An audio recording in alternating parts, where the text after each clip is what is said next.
Hey there, fellow survivalists. Welcome back to the Prepped Daddy channel, where we make sure you're ready for anything. I'm your host, Prepped Daddy, and today we're continuing week 3 of our survival skills series. This week, it's all about building shelter. Today we're diving into advanced shelter building techniques for extreme weather. Let's explore step by step how to build shelters that can withstand the toughest conditions, whether you're in the snow, desert, forest, or on the coast. 1. Snow shelters. In snowy conditions, building a quinzhee or an igloo is an excellent option. Here's how to build a quinzhee step by step. 1. Choose a site. Find a flat area away from avalanche paths and wind exposure. 2. Pile up snow.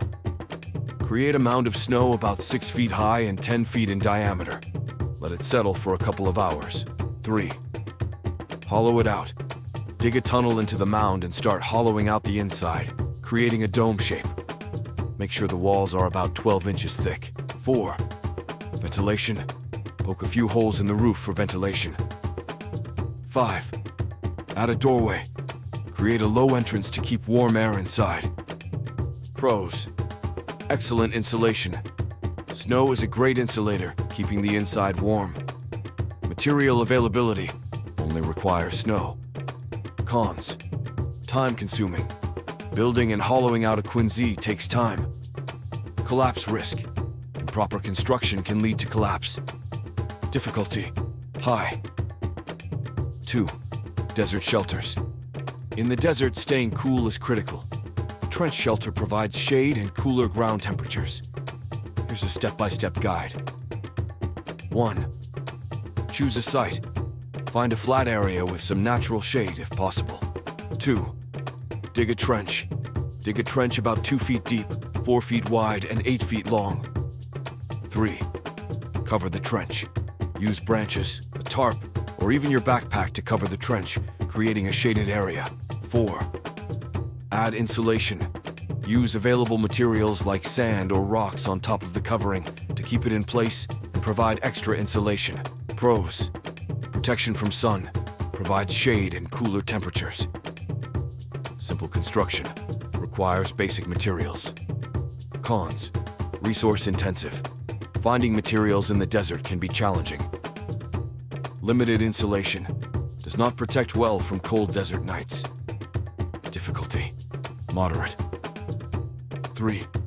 Forest shelters. In a forest, you can build a debris hut for insulation. Here's how. 1. Choose a site. Find a dry, flat area. 2. Create a ridgepole. Find a long, sturdy branch to serve as the main support. 3. Build a frame. Lean smaller branches against the ridgepole to form an A-frame. 4. Add insulation. Cover the frame with leaves, branches, and moss, packing it tightly to create a thick insulating layer. 5. Entrance. Leave a small entrance and use a piece of bark or more leaves to cover it when inside. Pros. Good insulation. Natural materials provide excellent insulation. Availability. Plenty of materials available in forests. Cons. Time-consuming. Gathering and layering materials takes time. Maintenance. May require regular maintenance. Difficulty. Moderate. 4. Coastal shelters. On the coast, you can use driftwood to create a sturdy shelter. Here's how. 1. Choose a site. Find a spot above the high tide line. 2. Build a frame. Use large pieces of driftwood to create a frame, leaning them against a central ridgepole. 3. Cover the frame.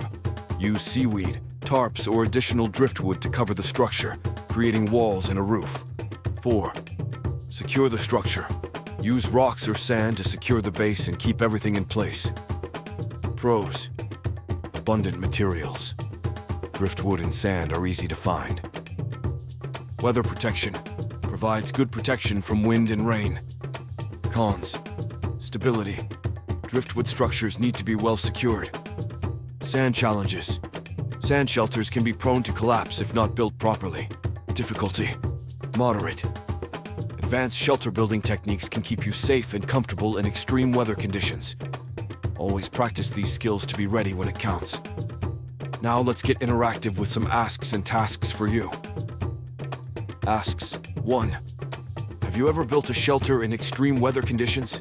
Share your experiences. 2.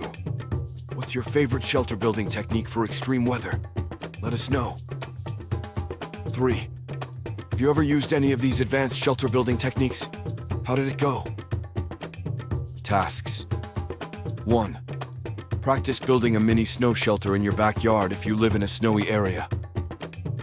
2. Try creating a shade shelter using a tarp and poles in a safe outdoor area. 3. Experiment with adding insulation to a simple lean-to using natural materials. Remember to hit that subscribe button and ring the bell so you don't miss out on any of our survival tips. Leave a comment below with your shelter building experiences or any questions you have. I'm here to help. Until then, stay safe, stay dry, and stay prepped.